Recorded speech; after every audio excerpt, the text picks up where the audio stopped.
Hey there, everyone. This is Dave Dubeau with another episode of the Property Profits Real Estate Podcast. Today, it's my pleasure to be interviewing Kellan James, a young punk real estate entrepreneur all the way from London, Ontario, who's done some amazing things very, very quickly. Reading through Kellan's bio and seeing what he's up to, very sharp real estate entrepreneur, working full-time. By the time he was the age of 29, he was able to create a portfolio of over 30 doors, I believe it was. Is that correct, Kellan? Yeah, it was 32 doors. 32 doors, create a full-time income, become financially independent of a multi-million-dollar portfolio, and quit the job at a very, very young age. So, Kellan, welcome to the show, and looking forward to picking your brains. Yeah, for sure. And it's good to meet you for the first time too, Dave. Appreciate it. All right. Well, thank you. So you got started house hacking and you've moved in. It seems like your primary strategy is the BRRRR strategy. So first of all, tell us in your definition, what is house hacking and how did you get started with that? Yeah. So it's pretty basic. It's just the idea that you can live in a multifamily property or even just a single family property. You can sometimes rent out live in one room and rent out the other rooms. So sometimes people live in a student rental, or you can, if you want, you have your own dedicated, private unit. Then you can live in one unit, rent the other 1 or 2 or 3 units. Usually a duplex, triplex, or fourplex.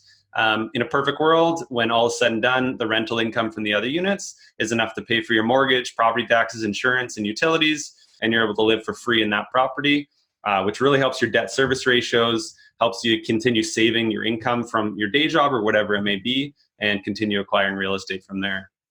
Interesting. Yeah. So what did you do to house hack, your very first house hack? What was it? Yeah. So basically, as like a quick preamble of what my story is, I did computer science for my undergrad degree up in Sault Ste. Marie, Ontario. I moved down to London, Ontario, started working in the computer science field for a company called Cisco, which a lot of people know, and then another company after that.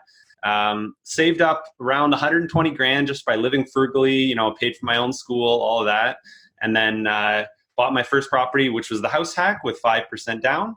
And so that was, the property was $177,000. So 5% was like a little over $8,000. And I could have done 20%, but I really wanted to keep up my purchasing momentum. So I actually took $25,000 out of my RRSP through the home buyers plan. And I only used $8,000 of it for the purchase of the property, which is completely legal. And I was able to keep the rest of that money and planned on using it for either partly for some renovations, but also just for the next purchase. So it's kind of a nice workaround to be able to access some of your RSP funds on that first purchase and use it for more than one property. So bought that property, lived in one half. It was a duplex in the Old East Village of London, Ontario. And I was living in there. The property, the mortgage was like $700 or something like that. And the tenants on the other side are paying $950. So pretty simple situation, a side-by-side duplex with, dedicated front and back doors. And it was perfect. I was able to, if I wanted to, I could walk or bike to work from there. And my goal was to be able to buy a property that I could live close to work and close to downtown. And as it turns out, that's what a lot of tenants want as well. So it kind of worked out well. So how did you get sparked about real estate in the first place? What was it that was like the light bulb moment for you? And at that point, were you thinking, I want to get the heck out of the whole JOB thing, or was it just like a sideline thing you were thinking? Yeah, no, that was laser focused, financial independence. So I had read on like financial independence subreddits and Mr. Money Mustache and some of these online bloggers that talk about financial independence. And they're doing it a lot of the times through saving, living frugally, investing in index funds, and talking about like the 4% safe withdrawal rate from your RSPs and TFSAs and whatever it is in Canada that you'd use. So I was looking into all that, saving up my money. My plan was, 10, 12 years, maybe retire, and that kind of, just by living a frugal lifestyle. And then I was like, well, it makes sense that I could, instead of renting, I could live in a duplex for free. So I kind of started looking into that. I started reading on BiggerPockets. I ended up signing up, setting an alert on BiggerPockets for my local city, because the podcast always said do that. And I got an alert that somebody said, hey, like anyone else in London, Ontario investing in real estate? and a few of us got together. There was no meetup groups or anything like that existed at the time. It was pretty quiet, and I ended up meeting up with guys like Matt McKeever, Jeff Weibo, my friend Dylan McLaughlin, Mike Rosehart ended up showing up a few months later, and we all ended up kind of getting together. Eventually, the four of us started London on Fire, and so that was London, Ontario Financial Independence Retire Early, and we've kind of grown a community here. Obviously, we can't meet up currently, but now we have 40, 50 people coming out every month, just coming out trying to learn about financial independence, and a lot of us are doing it through real estate investing. So Very yeah, cool. it was So all about quitting the day job. Transition from that into like really rock and rolling with the BRRRR strategy. Yeah. So once I bought that duplex and I was living for free, I knew that now the plan was to buy the next property with 20% down and continue doing that refinancing. So bought my next duplex in Soho of London, Ontario. I bought it for $127,000, which is a killer deal at the time, and especially now, of course. I ended up putting in, and that was like $27,000 under the asking price. I put in $25,000, so I was in for about $150,000, and it ended up reappraising at $250,000. Nice. So I got all of my money out plus tens of thousands, and that really helped my momentum for the next purchases. And I've done deals similar to that since, where I get all my money out plus more, which really helps keep up that purchasing momentum. And then along the way, if you do deals that are that good, you can also occasionally buy a property where you don't necessarily get all of your money out. Maybe you're 30 or 40 grand out of pocket, but the property cash flows well. So I kind of built up my portfolio in that regard. Very, very nice. So what would you say are some of the biggest mistakes you see people making when they start investing in real estate, or they start trying to do what you're doing? What are some of the things people screw up at? Yeah, so I think right now it's a lot of lack of patience, and it used to be the exact opposite. So like the big thing, 3 years ago was analysis paralysis, and now it's completely the opposite. People have the exact opposite of analysis paralysis. It's mania. People are buying, X number of doors and properties all at once, and they're doing it with all these joint venture partners and none of their own money. And a lot of the times the properties I'm finding don't make any sense. Maybe sometimes they don't appraise for what they should, or they don't cash flow the way they should, or the ARV is just not there because people are just expecting market appreciation and not understanding how to force appreciation. Right. So I think that's one of the biggest mistakes I see now is just the lack of patience. I recommend people for their first deals, first couple of deals, try and do it with your own money first. And then learn how to take on that risk yourself. And once you're a competent investor, you can start bringing on joint venture partners. You can treat the deals, as if they're your own.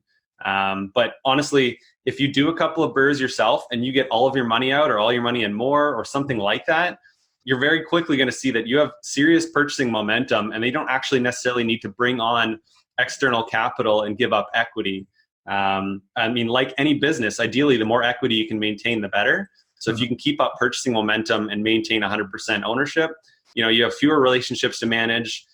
You keep 100% of the cash flow appreciation, and you just don't have anyone to answer to. If you have a renovation you want to do, or if you have a unit that's vacant, you don't have a partner breathing down your neck trying to decide what you should do. And you can look at your portfolio as a whole and treat it as your portfolio as a whole, rather than one property that's with somebody that you may need to treat with a little more favor. Yeah, no, that makes a lot of sense. And I mean, the way you have been doing it, putting in your own money and then rinsing and repeating, right? So you're just recycling your down payment, recycling your renovation costs. You had the discipline to sock away a lot of cash at a very, very young age. Yeah, that completely makes sense. And it's interesting. Yeah, I think when you start seeing people get into that manic stage of buy, that's when things get really dangerous, because they're not investing, they're speculating. They're hoping for massive market appreciation. They say that you got to start being pretty careful when you start seeing the local barista at the Starbucks starting to buy real estate. Exactly. Honestly, I went through Bitcoin mania myself, and I was really into it. I wasn't putting a lot of money into it, but I was investing pretty heavily, or I was investing my time pretty heavily into it, reading a lot. And, pretty early on, back when it was, under $100 and like before it hit the 10,000 plus. And at some point, you're right. Like my barber started talking about it. My mom started talking about it. It's like, now this doesn't make any sense, because clearly this is just pure hype train, right? Yeah. And I think we were kind of getting there. Maybe we still are kind of getting there with real estate. And like, for me, like the turning point is like I don't really know how to say it in a nice way, but like, it should be intelligent people making good money in real estate. And like, if you see people who aren't doing it in an intelligent way, making serious money, that is something that's just not sustainable. So that lack of patience that we're seeing, the bad deals people are doing, and people still making money, that's clearly something that just won't last. You can't buy a property $20,000 over market value and then a year later refinance out 50 grand, because the only way that happens is through market appreciation, and we have no control over that. Mm-hmm. So I mean, it's the same thing as it's the greater fool theory, right? Like you're going to buy based on the idea that it's just somebody else is going to pay more. And I mean, any investment like that is just not the way to look at things. No, definitely. And it sounds like you've got a very long-term perspective on things. You're not flipping properties. You're buying them, you're holding them, you're forcing up the value in most cases. You're looking for long-term growth. You're looking for cash flow and creating value there long-term. Yeah, exactly. So every property I buy, it has to at least meet the 1% rule, or at least very close to it after refinancing. And it has to cash flow very well. I have to get ideally most of my money out, hopefully more, in a perfect world. Not all of my deals have been that way. But like I said, sometimes I get all in more, sometimes I leave some money in the deal, but that's kind of my criteria. Yeah, it's very important that the properties cash flow well after refinancing, because if your goal is to leave your day job and reach that financial independence, then that's just the way it has to work. You have to have properties that cash flow well, and you have to have properties where you can get your money back out and continue buying, so that you can build that momentum and build a portfolio. Excellent. So time flies when we're having fun here, Kellan, and there's definitely one thing that I want to cover with you before we wrap up. And sure. And that is, what are you finding works best for finding good deals? Because it seems like that's something that you become very astute at. And I think you find a lot of off-market deals. So it doesn't sound like you're at least completely reliant on realtors. So what are some tips? Yeah, so more than half of my portfolio I've purchased privately. I think that a lot of people really rely on wholesalers. I think that what a lot of people really should do is look at what the wholesalers are doing and do it themselves. Nowadays, wholesaling is very similar to MLS purchasing, because they're sending out to a list of people just like realtors send it out to a list of people on the MLS. So when there's serious demand for this kind of thing right now, finding a deal of your own is the key. And you can kind of take on a strategy of buy the rest wholesale, or buy the best, wholesale the rest. So if you find deals and they don't work for you, you can always make some money on it. But if it works for you, you don't have a lineup of people competing with you just like you would on the MLS. So for me, one of the main tips is just, people talk about networking and networking to find deals. I'll tell you, it's not about networking with real estate investors, because real estate investors want deals too. So it's about networking with people completely outside of the real estate world. They're going to be your junk removal guy, the pest control guy, your local mail, like post office worker, anybody in your local neighborhood, talking to your neighbors, getting really targeted to a specific neighborhood. Those are the people who are going to be excited about you offering them $1,000 finder's fee if they bring a property to you. So I always tell people, hey, hang on to my number, shoot me a text. If you ever see someone selling something that wants to sell something privately, I'll pay you $1,000 if I close on the place. And I've done that so many times now. It's one of the most powerful strategies. Nice. Very, very smart. Now, are you doing stuff like bandit signs and vehicle signage and all that kind of stuff? Or you're just basically relying on referrals? So it's mostly through referrals. I don't do bandit signs, mostly because they're not legal. Also, it's a little bit trashy, I think. It's a little messy. I don't like seeing them in my neighborhood personally. Mm-hmm. It's mostly through like finder's fees and networking through, like I said, networking with people outside of the real estate world. I actually did a video on my YouTube channel about how I find off-market deals, and I kind of went through a huge list of how I approach that. So basically take all the strategies that wholesalers are doing and do it yourself. Smart. So what does your portfolio look like today, if you don't mind sharing, Kellan? Yeah, sure. So actually, I built that 32 unit portfolio in 2.5 years, left my day job, went on a 3-month van trip around the USA. My girlfriend, her dog, and myself, we saw like 30 something states, like 30,000 kilometers. And when we got back, I ended up only purchasing one property since then. So it's been 1 year since I left my day job. Been really working on my portfolio, getting the cash flow up. A lot of the units I renovate, the rents double. So my cash flow just keeps going up, which is great. Purchased one property since. Now I'm learning the game of how to continue buying properties without joint venture partners, without a day job. So that's my new niche, and really trying to figure that out. I think that commercial properties are going to probably be a route that'll eventually start going in, if I can find deals that make sense to me. Commercial residential or commercial? Large multifamily, yes. Okay, got it. Yeah, makes sense. Excellent, Kellan. So if people want to find out more about you and what you're doing and watch some of your videos or what have you, what should they do? Yeah, so Instagram is probably the first line of contact. I answer DMs. I answer every DM anyone sends me on there. So shoot me a message. I'm also on YouTube. Those are probably the best ways. Yeah, feel free to reach out. Under Kellan James, right? Kellan James, yes. Awesome. Very good. Kellan, thank you very much. It's been a lot of fun. Thank you so much. Good to meet you. Likewise. All right, everybody. Take care. Thanks for tuning in. We'll see you on the next episode. Bye-bye.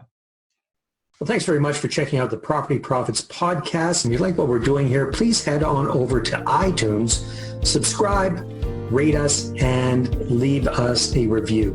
Be very, very much appreciated. And if you're looking to create a regular flow of inbound investor inquiries about your real estate deals, then I invite you to attend one of my upcoming live online demonstrations. And you can check that out at investorattractiondemo.com. Take care.